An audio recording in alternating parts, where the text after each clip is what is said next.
We didn't ask. First of all right.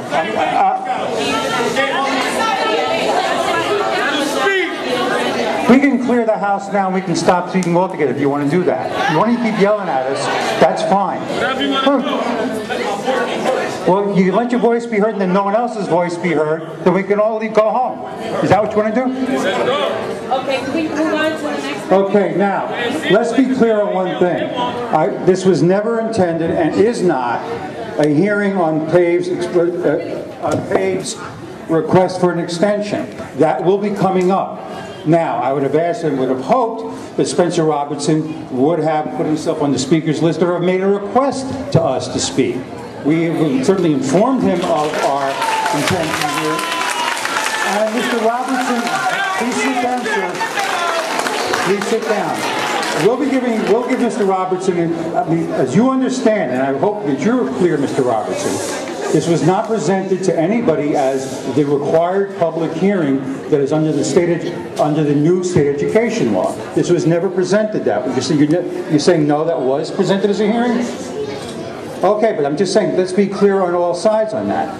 There will be an opportunity to have a full and fair debate at a future time. Now, if Mr. Robertson wishes to take a few minutes to make a very brief presentation of his point of view, I don't, as somebody who is here, who is now the sergeant in arms and is basically conducting this part of the meeting, I have no objection to that. I would also suggest at the same time that, as a courtesy, because I've always cut him off, that the UFT representative for this also be given a brief period of time to speak before the questions and answers proceed. Mr. Robertson, you have 3 minutes.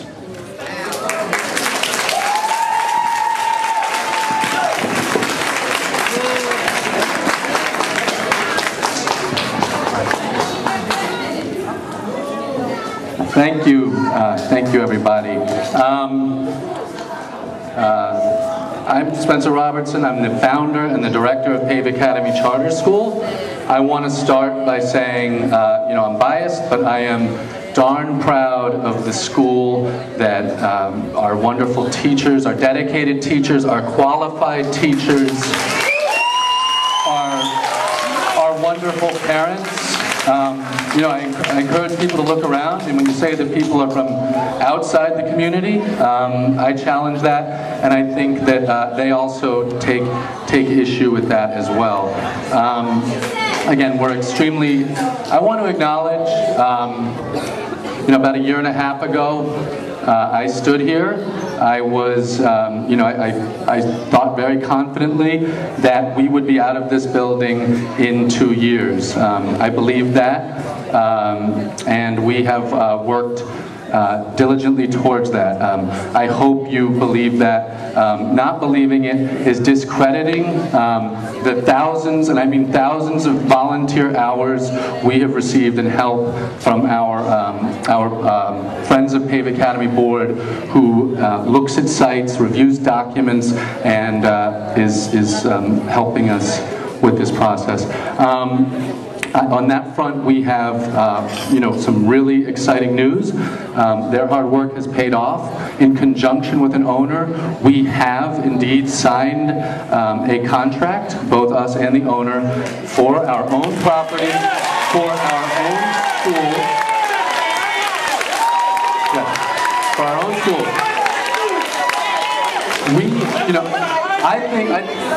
I want to be very clear. Our interests are very aligned. I mean, you want us out, we want to be in our own facility as soon as possible. As soon as possible. And we will be. In the interim period, we ask that we be considered to continue our co-location inside of PS15. We have tremendous admiration, we have respect for your teachers, your staff, your accomplishments, and we really believe there are room for 2 great schools. Every community should be so fortunate as to have 2 wonderful schools in that community.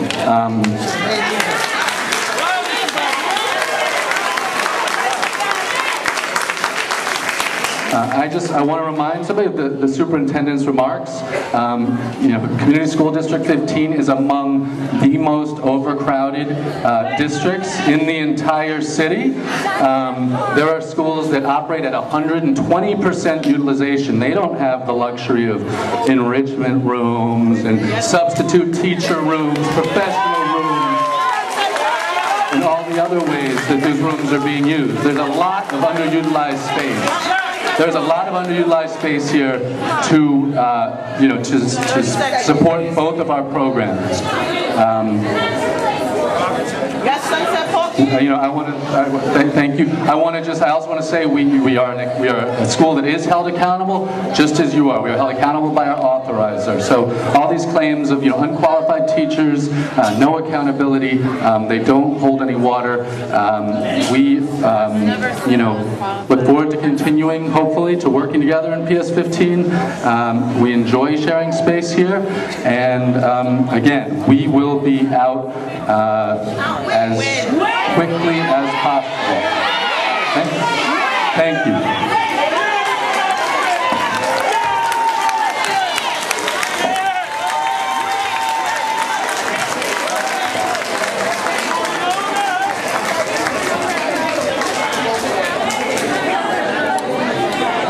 Question or two.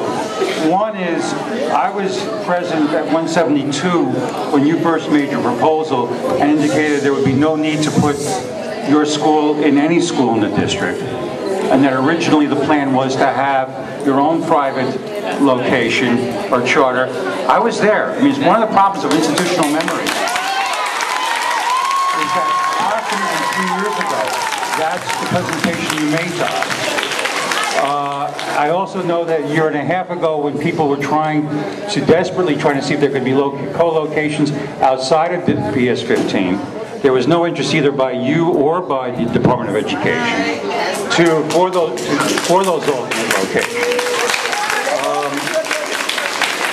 Third question I would have is, in terms of accountability, in terms of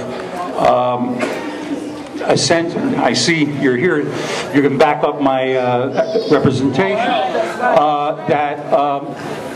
would you care to invite CEC members to tour your school? Would that be okay with you? Okay, because all right, you said yes, okay. Us being CEC members.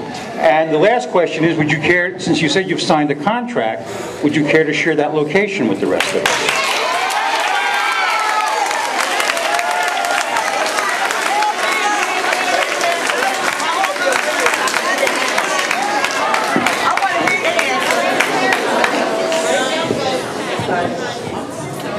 Okay. So, thank you, Mr. DeBoer. First of all, I just want to say we are, and I should have mentioned in my previous remarks, we are in the due diligence phase. Although both parties have signed it, they are doing due diligence on the site to check for environmental. And until that is conducted, we cannot reveal the exact location of the site. I will communicate to you.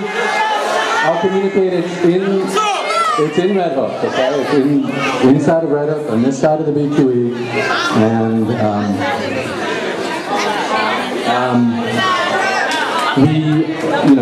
I think we learned a lesson about delivering a time frame. I will assure you it will be as soon as possible. We have raised millions of dollars towards this, and I don't want to go on record as giving a time frame, but as quick as is humanly possible is our time frame.